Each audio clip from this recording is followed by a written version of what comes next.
రాజసింహాసనముపై ఆసీనుడా, దేవదూతలు ఆరాధించు పరిశుద్ధుడా.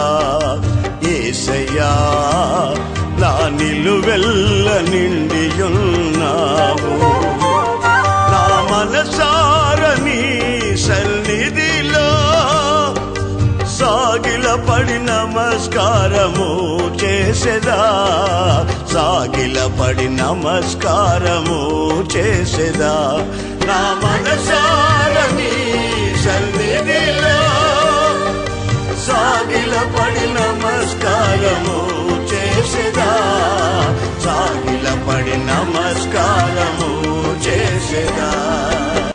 మన ప్రభు అయిన యేసు క్రీస్తు అతి శ్రేష్టమైన నామాన్ని బట్టి పేరు పేరున హృదయపూర్వకంగా అందరికీ నమస్కారాలు. యేసు క్రీస్తు వారు భూలోకపు యాత్ర ముగించుకుని సిలువకు వెళ్ళే ముందు తన శిష్యులతో చాలా సంగతులు చెప్పారు. అందులో ఓ సంఘటన ఏమిటంటే, నాకు విడిది గది ఎక్కడ, నేను పస్కా ఆచరించాలి అని తన మనసులో ఉన్న ఆలోచన శిష్యులతో చెప్పడం జరిగింది. మీరు వెళ్ళండి, వీధిలో నీళ్ల కుండను మోస్తున్న ఒక వ్యక్తి వెళుతుంటాడు, ప్రభువు నాకు విడిది గది ఎక్కడ అని అడుగుతున్నారు అని మీరు అడగండి, అతడు మీకు చక్కని గదిని చూపిస్తాడు అని చెప్పాడు. మార్క్స్ వార్త 14వ అధ్యాయము 14వ వాక్యాన్ని ఒక్కసారి చదువుదాం. వాని వెంట పోయి వాడు ఎక్కడ ప్రవేశించును ఆ ఇంట యజమానిని చూచి, నేనును నా శిష్యులను పస్కాను భుజించుటకు నా విడిది గది ఎక్కడని బోధకుడు అడుగుచున్నాడని చెప్పుడి. అతడు సామాగ్రితో సిద్ధపరచబడిన గొప్ప మేడగదిని మీకు చూపించును. ఈరోజు నేను మీతో చెప్పాలనుకున్న మాట ఏమిటంటే, మేడగదిని గురించి చాలాసార్లు విన్నాం. కానీ ఎందుకో ఈరోజు పరిశుద్ధాత్మ దేవుడు మేడగదిలో జరిగిన కొన్ని సంఘటనలు మనతో పంచుకోవడానికి ఆయన ఇష్టపడుతున్నాడు. మనం శారీరకంగా మేడగది అనే దానికంటే లోకంలోంచి వేరైన తర్వాత మనం జీవించే జీవితం ఒక ఉన్నత స్థాయి అని, దానికే మేడగది అనుభవం అని, దేవుడు కూడా ఆ మేడగదిలో అడుగుపెట్టే కార్యాలు జరిగించాడనే విషయాన్ని మనం ఎన్నడూ మర్చిపోకూడదు.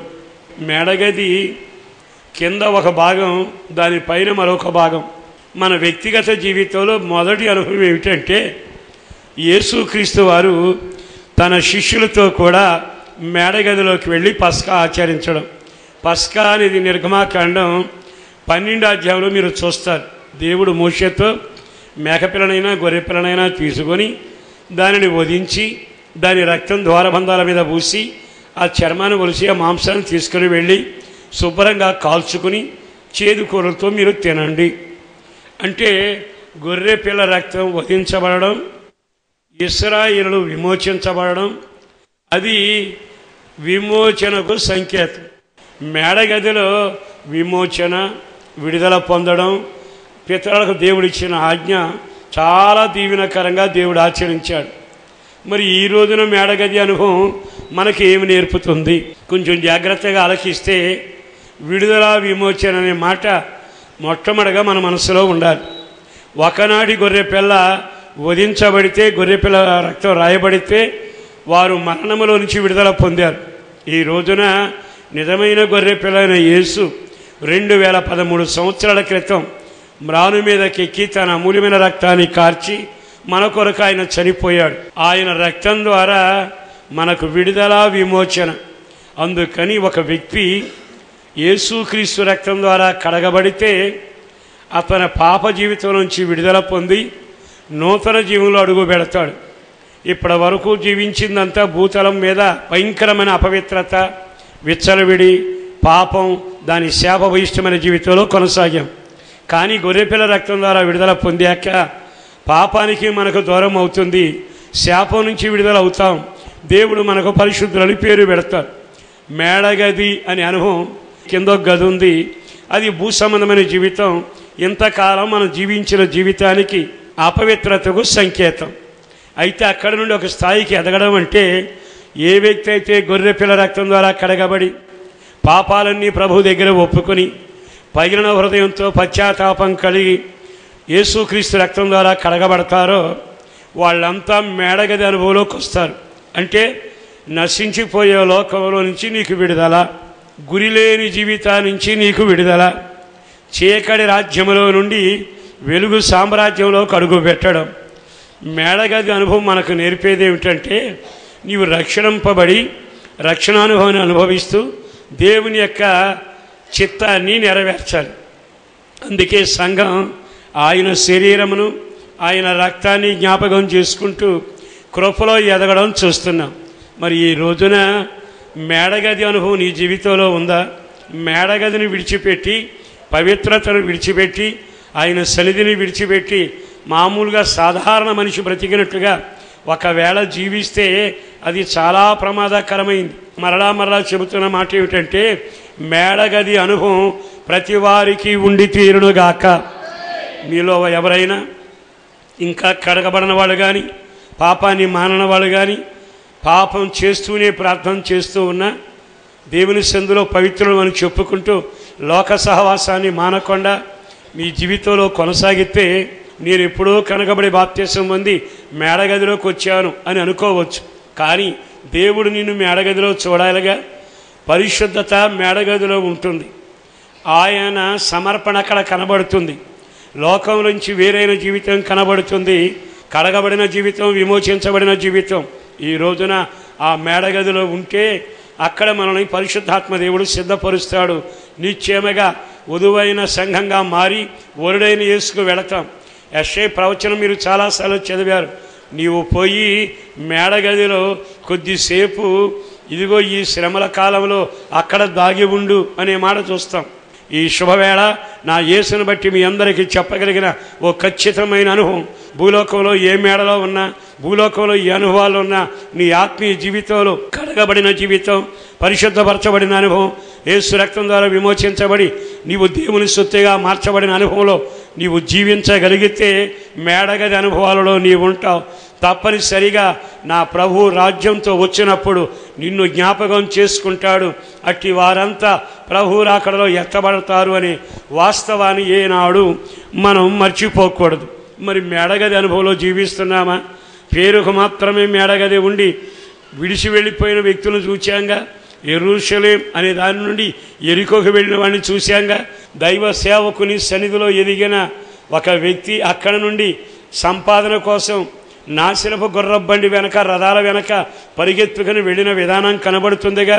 ఎరగని సత్యం కాదు, తెలియని వాస్తవం కాదు. ఎందుకు?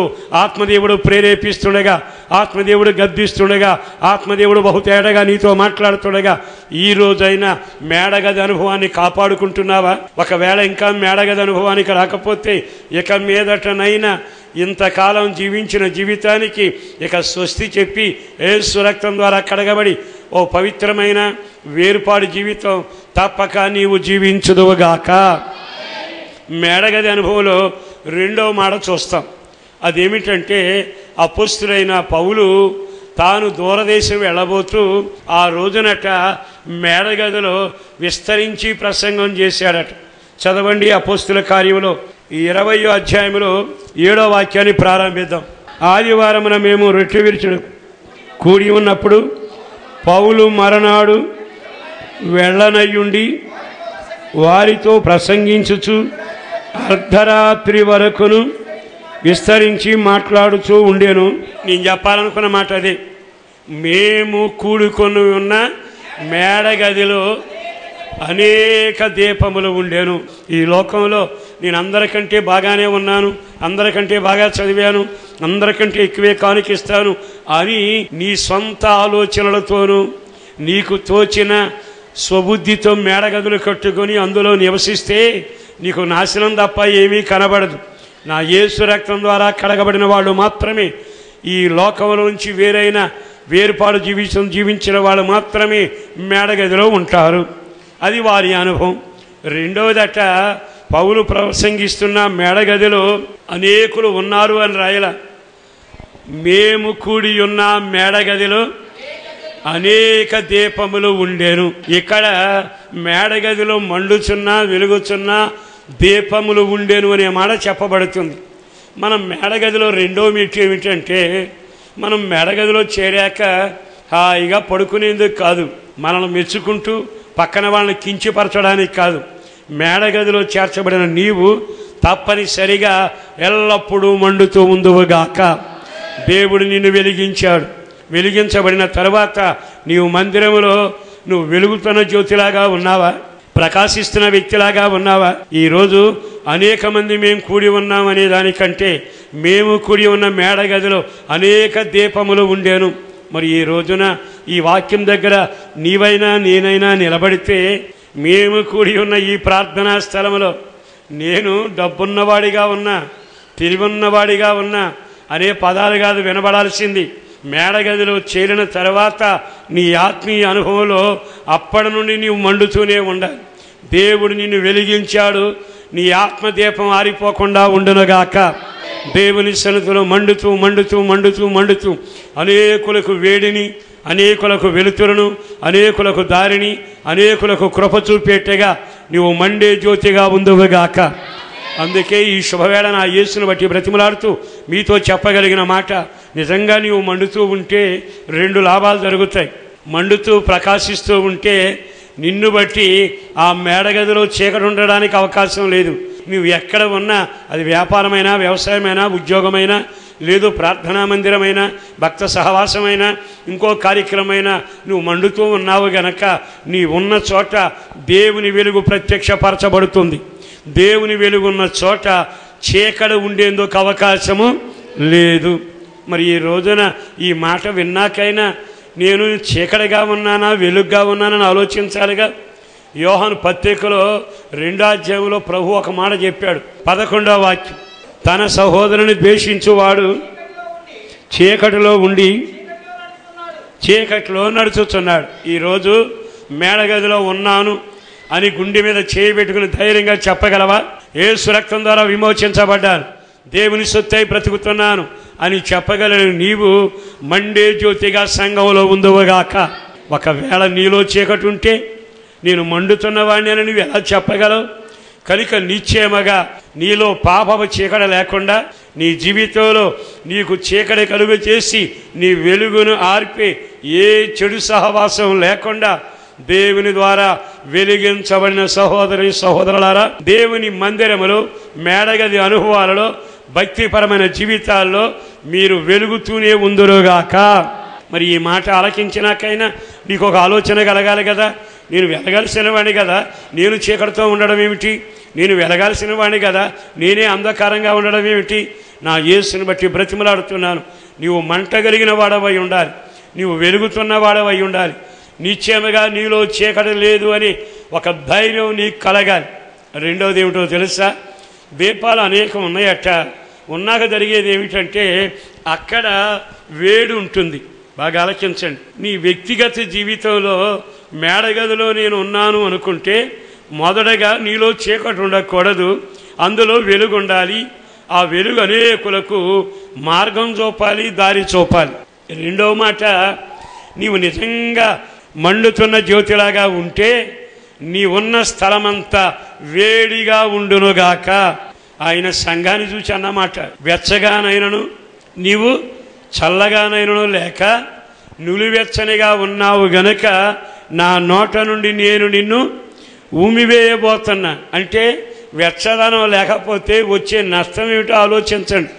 మరి ఈ రోజున నేను వెలుగుతున్న మండుతున్న దీపాన్ని అని నువ్వు విజిటింగ్ కార్డులు వేసినా, నేను ఫలానా సంఘ సభ్యుడిని అనుకుని ఊరేగుతున్నా, నీలో వేడుందా? నీలో వెలుగుందా? ఈ రెండూ లేకపోతే నువ్వు మేడగది అనుభవాల్లో చచ్చిన శవంతో సమానమనే విషయాన్ని ఎన్నడూ మర్చిపోకూడదు. ఈ రోజైనా ప్రభు ఇచ్చిన అవకాశాన్ని బట్టి అయినా, అయ్యా మేడగదిలోకి వచ్చి 30 ఏళ్ళు అయింది, మేడగది అనుభవాలకు వచ్చి రక్షించబడి ఇప్పుడు 7 ఏళ్ళు అయింది, 8 ఏళ్ళు అయింది అని చెప్పుకునేదానికంటే 7 సంవత్సరాలు నేను కృపలో ఉన్నాను అని చక్కని కార్యక్రమాలు, మీటింగులు పెట్టడం కంటే నేను మండుతున్నానా, నేను వేడి కలిగి ఉన్నానా? ఒకవేళ వేడి లేకపోతే నెమ్మదిగా లోకంలోని చల్లదనం నీలోకి వస్తుంది. ఆ తర్వాత నులివెచ్చని స్థితి వస్తుంది. ఆ తర్వాత దేవుడు చూసి చూసి నోట్లో నుంచి ఉమ్మివేసే పరిస్థితి వస్తుంది. ఆ దౌర్భాగ్య పరిస్థితి రాకమునిపే ఈ రోజైనా నేను మండేటట్టుగా అయ్యా భక్తుల మధ్యలో కలుస్తున్నాను. అందరం కలిసి కన్నీళ్ళ ప్రార్థన, ఏకాంత ప్రార్థన, నిత్యం మండుతూ ఉండే పొలలతో నేను కూడా కలిసి ప్రార్థనాత్మ చేత నింపబడి బహుగా మండేటట్టుగా ప్రార్థన చేయాలి. ప్రభువు రాకడ త్వరగా రాబోతుండగా నీవెవరో తెలుసా? నీ చిరునామా ఏమిటో తెలుసా? నువ్వు మేడగదిలో ఉన్న దీపానివి, మండుచూ ఉండే దీపానివి, వెలిగిచ్చే దీపానివి, వేడుండే దీపానివి. లోకంలో ఉన్న చెమ్మ, లోకంలో ఉన్న తడిసిపోయిన అనుభవాలు, లోకంలో ఉన్న ఆ భయంకరమైన బలహీనతలు నిన్ను ఆవరించకుండా ఉండునట్లుగా ఈ రోజైనా మేడగదిలో ఉన్న దీపాలలాగా సమాజంగా కూడుకుని మంట కలిగి, అభిషేకం కలిగి, ప్రార్థనాత్మ కలిగి మండుతూ అనేకులను మండిస్తూ నిత్యముగా వేడొక పక్క ఉండాలి, రెండవది వెలుగు ఒక పక్కన ఉండాలి. అలాంటి అనుభవాల్లో ఉండాలని ఈ మేడగది మనకు చెప్పనే చెబుతున్నాను నగ్న సత్యం. మరి ఈ రోజున ఈ మేడగదిలో ఉన్నామా? ఈ మేడగదిలో లేకుండా మనమేమో అగ్ని చేత నింపబడకుండా, కాల్చబడకుండా చాలాసార్లు కడుపుబ్బినప్పుడు కానీ, ఇరుకొచ్చినప్పుడు కానీ, దేవా నాకు ప్రార్థన చేయి, అర్జెంటుగా మా అబ్బాయికి తప్పనిసరిగా ఉద్యోగం దయచేయి, అయ్యా మా అమ్మాయికి వివాహం చేసేయి, అయ్యా అప్పులు తీర్చేయి అంటే నీ జీవితంలో మంట కలిగినప్పుడు వేడి ఉంటుంది, వేడున్నప్పుడు శక్తి ఉంటుంది. పురాతన కాలం రైలు ఇంజిన్ ఇదివరకు బొగ్గుతో నడిచే, ఆ బొగ్గు ఎప్పుడు మండుతూనే ఉంటుంది. అది వేడెక్కి తన స్థాయిని, తన శక్తిని వినియోగిస్తే ఇంజిన్ కదులుతూ ఉండేది. ఈ రోజున చాలాసార్లు కార్యాలు జరగకపోవడానికి కారణం గుర్తొచ్చినప్పుడు, బాధ వచ్చినప్పుడు ఇంజిన్ స్టార్ట్ చేసినట్టుగా మంట లేని మారి ఆరిపోయినలాగా ఉండి అప్పుడు మొదలు పెడితే జరిగేది లేదు. నా యేసును బట్టి సాతాను జయించాలన్నా, సమస్యలను జయించాలన్నా, మండేవారిగా ఉండాలన్నా, మంట కలిగిన వారిగా ఉండాలన్నా అట్టి అనుభవంలో నిరంతరం మేడగదిలో మండుతున్న జ్యోతులలాగా మీరందరూ స్థిరపరచబడుదురుగాక, అట్టి అభిషేకాన్ని పొందుదురుగాక, అట్టి కృప కలుగునట్లు ప్రార్థనాత్మ మీలో క్రియ చేయునుగాక. మరి మేడగది అనుభవంలో ఉన్నావా? మూడో మాట చెబుతా. మేడగదిలో యేసుదేవుడు వెళ్ళేటప్పుడు బ్రతికున్నప్పుడు చెప్పాడు మేడగది. వెళ్ళేటప్పుడు ఏమన్నాడు తెలుసా? మీరు వెళ్ళండి, మరలా కనిపెట్టండి, నేను వాగ్దానం చేసిన పరిశుద్ధాత్మను పంపిస్తాను. అప్పుడు అపొస్తలుల కార్యం 1వ అధ్యాయంలో చక్కని మాట రాశారు. 13వ వాక్యం చదువుతున్నారు. వారు పట్టణంలో ప్రవేశించి తాము బస చేయుచుండిన మేడగదిలోనికి ఎక్కిపోయిరి. వాళ్ళంతా కనిపెట్టి ప్రార్థన చేస్తే 50వ రోజని పెంతుకొస్తూ పండుగ వచ్చింది. వాళ్ళు కూడి ఉన్న ఆ గదిలో అందరూ కలిసి ఏక మనసుతో ప్రార్థన చేస్తున్నారట. వెంటనే ఒక అద్భుతం జరిగింది. పరలోకం తెరవబడెను, దేవుని వాగ్దానం అనుగ్రహించబడెను. యేసు ప్రభు పంపుతానన్న వాగ్దానం చేసిన ఆత్మను, ఆదరణకర్తను తాను పంపాడు. మేడగదిలో కూర్చున్న వారంతా ఆదరణకర్త, అగ్ని అభిషేకం, పరిశుద్ధాత్మ నింపుదల మేడగదిలో ఉన్న వారంతా అనుభవించారు. ఆత్మదేవుడు వారి మీద వ్రాలేను. దేవునికి స్తోత్రం. మేడగది అనుభవంలో మొదటిది కడగబడిన జీవితం, వేరుపాడు జీవితం ఉండాలి. మేడగది అనుభవంలో మండుతున్న అనుభవం ఉండాలి. మూడవ అనుభవం ఏమిటో తెలుసా? మేడగదిలో నీవు కూర్చుని ఇంకనూ ప్రార్థన చేస్తుండగా రోగాలు మాత్రమే పోవడం కాదు. మీరు కూర్చుని ప్రార్థన చేస్తున్నప్పుడల్లా సమస్యలున్నాయి, ప్రార్థన చేస్తారు అనే దానికంటే ఈ రోజున నా తండ్రి చెప్పినట్లుగా ఈ మేడగదిలో సహోదరులందరం మేము కూడుకున్నాం. ఇప్పుడు వాగ్దానం నెరవేర్చబడాలి, ఆత్మదేవుడు దిగి రావాలి, ఆదరణకర్త దిగి రావాలి, ఆయన పంపే శక్తి మాకు కావాలి. దండం పెడి చెబుతున్నా, మీరు ఎన్నిసార్లు మందిరానికి వచ్చినా వాగ్దానం నెరవేర్చబడాలి, ఆత్మదేవుడు దిగి రావాలి, ఆత్మదేవుడు సంచరించాలి, ఆత్మదేవుడు ఒక్కొక్కరిని తాకాలి, ఒక్కొక్కరి మీద వాలాలి, అన్య భాషలు మాట్లాడాలి, అభిషేకం చేత నింపబడాలి, గొప్ప కృపావరాల చేత నింపబడాలి అని మేడగదిలో మీరు నిలిచి వెళ్ళిపోయిన వాడు వెళ్ళిపోయినా చెప్పిన ఆజ్ఞ మేరకు మీరు మేడగది అనుభవంలో కనిపెట్టు ప్రార్థన, పరిశుద్ధాత్మ కొరకు ప్రార్థన మీరు చేస్తూ ఉండగానే అలనాడు కుమ్మరించబడిన అదే అభిషేకం మేడగది అనుభవంలో ఉన్న వారందరికీ కలుగునుగాక. ఆత్మచేత నింపబడుదురుగాక, అభిషేకాన్ని పొందుదురుగాక, అగ్ని నాలుకలు విభాగించబడునుగాక, ఓ బలమైన గాని మేడగదిలో తిరుగునుగాక, పరము మీ కొరకు తెరవబడునుగాక, అగ్ని బలిపీఠాన్ని మండించునుగాక. మరి ఈ మేడగది అనుభవం మనకు ఉండాలిగా. ఏదో మందిరానికి వెళుతున్నామంటే ఆదివారం ఏదో కానుకేసుకోవడానికి అలా మాత్రం కాదు, కానీ మేడగది అనుభవంలో సంఘం పెంచబడాలి. ఈ వాక్యం వింటున్న నీవు నీ ఆత్మీయ మేడగదిలో ఎంతటి స్థాయిలో ఉన్నావు? కడగబడి వేర్పాటు జీవితంలో ఆయన రక్తం ద్వారా విమోచించబడి లోకాన్ని నుంచి వేరై ఆయన శరీరాన్ని రక్తాన్ని ఆరగిస్తున్న పరిశుద్ధమైన మేడగది అనుభవంలో ఉన్నావా? మండుచున్న అనుభవంలో ఉంటూ చీకటి లేని జీవితంగాను, లోకంలో ఉన్న చమనాలో లేదన్నట్టుగా వేడి కలిగిన అనుభవంలో నీవు ఉన్నావా? నిశ్చయముగా అందరితో ఐక్యబడి ప్రార్థన చేసి మండే సంఘంలాగా నేను మండాలి, అభిషేకం పొందాలి అని ఆశ కలిగి నువ్వు మోకరించినప్పుడల్లా అభిషేకం చేత నింపబడుతున్నావా? పరిశుద్ధాత్మ నిన్ను తాకుతుందా? పరిశుద్ధాత్మ నీలో నివసిస్తుందా? పరిశుద్ధాత్మ అభిషేకం వలన కృపావరాల చేత మీరు అలంకరించబడి దీవెనలు పొందుతున్నారా? ఈ రోజైనా మేడగది అనుభవానికి మీరు ఎక్కి వచ్చుదురుగాక. అట్టి ఆలోచన నీ కలుగునగాక, అట్టి ఆశ మీలో కలుగునగాక. ఇకనైనా నా దేవుని సందులో ఈ మేడగది అనుభవంలో నేను ఉండాలని చివరకు ఒక్క మాట చెబుతాను. పేతురు గారు ఒక చోట సువార్త చెబుతూ ఉన్నాడు. కొంతమంది మనుషులు పరిగెత్తుకుంటూ వచ్చారు, అయ్యా అయ్యా నువ్వు మాతో కూడా రావాలని. ఏం జరిగిందని, అయ్యా నువ్వు మాతోకి రావాలని చెప్పి ఓ చక్కని మాట చెప్పారు. ఏమేనంటే, మాకు తల్లి ఉంది, ఆమె చనిపోయింది, మీరు తప్పకుండా రావాలి అని చెప్పి ఆయనతో చెబితే ఆయన హడావుడిగా వచ్చాడు. అపొస్తలుల కార్యం 9వ అధ్యాయము 37వ వాక్యం చదువుదాం. ఆ దినముల యందు ఆమె కాయలా పడి చనిపోగా వారు శవమును కడిగి మేడగదిలో పరుండబెట్టి పేతురునకు కౌరు పంపారు. 39వ వాక్యం. పేతురు లేచి వారితో కూడా వెళ్ళి అక్కడ చేరినప్పుడు వారు మేడగదిలోనికి అతనిని, మేడగదిలో శవం ఉంది, ఆ శవాన్ని గురించి వాళ్ళు చెబుతున్న మాట ఏమిటి తెలుసా? ఈమె సత్క్రియలు చేసింది, దానాధర్మాలు చేసింది, మాకు వస్త్రాలు కుట్టింది, వివరాలన్నీ చెప్పి మేడగదిలో శవాన్ని పెట్టి దానికి ఎదురుగుండా పేతురుని నిలబెట్టి ఏడవడం మొదలు పెడితే ఒకే మాట అన్నాడు, మీరంతా బయటికి వెళ్ళిపోండి. వెళ్ళిపోయాక పేతురు మోకరించి ప్రార్థన చేసి ఆమెను తేరి చూచి అన్న మాట ఏమిటో తెలుసా? ఓ చక్కని మాట అన్నాడు, చదవండి ఆ మాట. 40వ వాక్యం.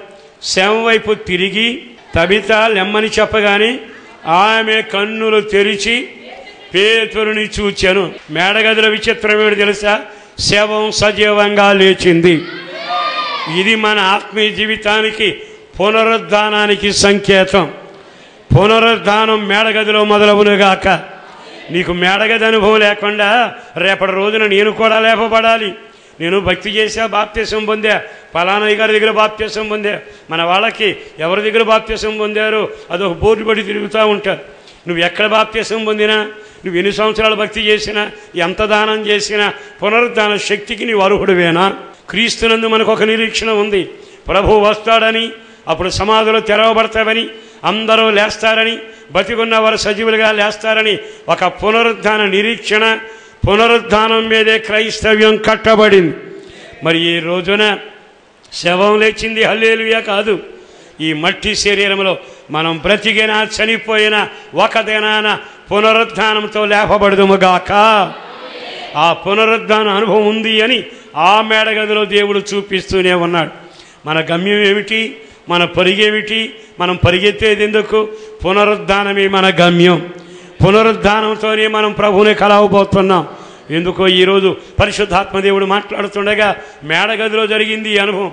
అయ్యా మేడగది బాగానే ఉంటుంది, కానీ నా గది లోపల పద్దాగా కూర్చోలేనయ్యా, కాసేపు ఎరుకోకి వెళతా, కాసేపు సమరయ్యకి వెళతా, ఊరమ్మడి తిరుగుతుంటా, ఏమనుకోబాకు, నేను కూడా ఎప్పుడో బాప్తిసం పొందా అనే మాటలతో లోక సహవాసం, ముసలము ముచ్చట్లు, ఇచ్చకపు ఆలోచనలు, శరీరాశ, వాడితో నీవు జీవించినంత కాలం నువ్వు పునరుద్ధాన శరీరానికి అర్హుడు కాకుండా పోతావు. అందుకని ఈ మేడగది అనుభవాలలో మొదటగా కడగబడిన జీవితం, వేరుపాడు జీవితం, నిశ్చయముగా ఆయన సన్నిధిలో ప్రభు శరీర ఆరాధనలో పెంచబడాలి. రెండవది అనుభవం, మేడగదిలో నీవు మండాలి, అనేకులను మండించాలి. మేడగదిలో నీవు వెలగాలి, నీలో చీకటి లేకుండా చూసుకోవాలి. నిశ్చయముగా ఆ మేడగదిలో ఉన్న దీపాలు మంట కలిగినట్లుగా వేడి కలిగి నీవు ఉండాలి. మూడవదిగా మేడగదిలో దేవుని అభిషేకం చేత మీరు నింపబడాలి. పరిశుద్ధాత్మ అభిషేకం సంఘానికి అవసరం, ఆత్మచేత నింపబడాలి. నాలుగవది, మేడగది అనుభవాల్లో పునరుద్ధాన శక్తిని అనుభవించుదుమగాక. ఆ పునరుద్ధానపు శక్తి కొరకే నిరీక్షించుదుమగాక. అందుకే పౌలేమంటాడు, బాహ్య రూపం క్షీణించినను అంతరంగ జీవితంలో మేము బలవంతులం అవుతున్నాం. ఎంత చక్కని మాట. కనుక ఆ పునరుద్ధానం కావాలని ప్రభు ఇప్పుడొచ్చినా లేకపోతే మరి 10 సంవత్సరాలకు వచ్చినా ఎప్పుడొచ్చినా చనిపోయినా సజీవులమైన పునరుద్ధానం పొందాలి గనక అది నా జీవితంలో కలగాలి అనుకుంటే అదిగో ఆ మేడగదిలో కనబడుతుందిగా. అట్టి పునరుద్ధాన అనుభవం కొరకు మేడగదిలో నీవు నిలిచి ఉంటే, పవిత్రతలో నిలిచి ఉంటే, ప్రార్థనా జీవితంలో నిలిచి ఉంటే, అభిషేకంలో నిలిచి ఉంటే, వేర్పాటు జీవితంలో నిలిచి ఉంటే, ఆయన పునరుద్ధాన శక్తి అనుభవించినట్లుగా ప్రతిదిన వాక్య పరిచయలో ప్రార్థనలో ఎదుగుతూ ఉంటే ఆ మేడగది అనుభవాలని నీ జీవితాన్ని నూతనంగా మార్చి ప్రభు వచ్చిన రాకడలో తప్పనిసరిగా ఎత్తబడే గుంపులో ప్రతివారు ఆయత్తపరచబడాలని దేవుని లేఖం ఇంత తేడాగా చెబుతుండగా, ఇకనైనా మేడగది నాకు కావాలి అనుకున్నవాళ్ళు, మేడగదిలో బతుకుతాని అనుకున్నవాళ్ళు, మండే జ్యోతిలాగా ఉండాలి అనుకున్నవాళ్ళు ఒక్క క్షణం మోకరిద్దాం.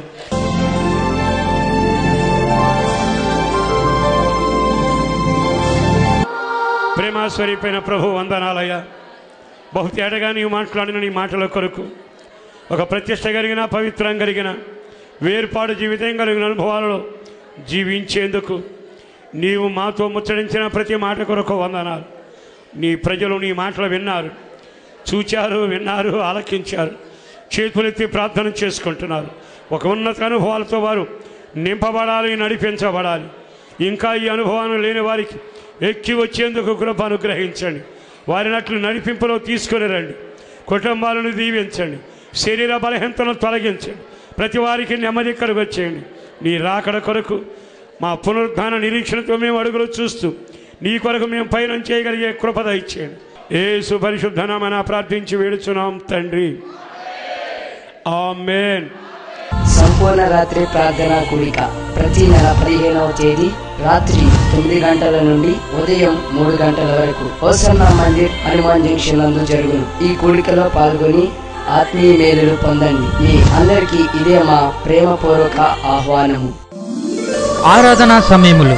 మొదటి ఆరాధన ప్రతి ఆదివారం ఉదయం 8 గంటల నుండి 10 గంటల వరకు హౌసన్నా మందిర్, రామాయమ్మపేట జంక్షన్ రోడ్, నూజివీడ్ నందు జరుగును. రెండవ ఆరాధన ఉదయం 10 గంటల నుండి 1 గంట వరకు హౌసన్నా మందిర్, హనుమాన్ జంక్షన్ నందు జరుగును. మీ ప్రార్థనావసతుల కొరకు మమ్ములను సంప్రదించవలసిన మా చిరునామా: పాస్టర్ దేవదాస్ గారు, hosanna Mandir, Nuzvid road, Hanuman junction, Krishna జిల్లా, ఆంధ్రప్రదేశ్. మా ఫోన్ నంబర్లు 08656242751, మరి ఒక నెంబర్ 9440772772.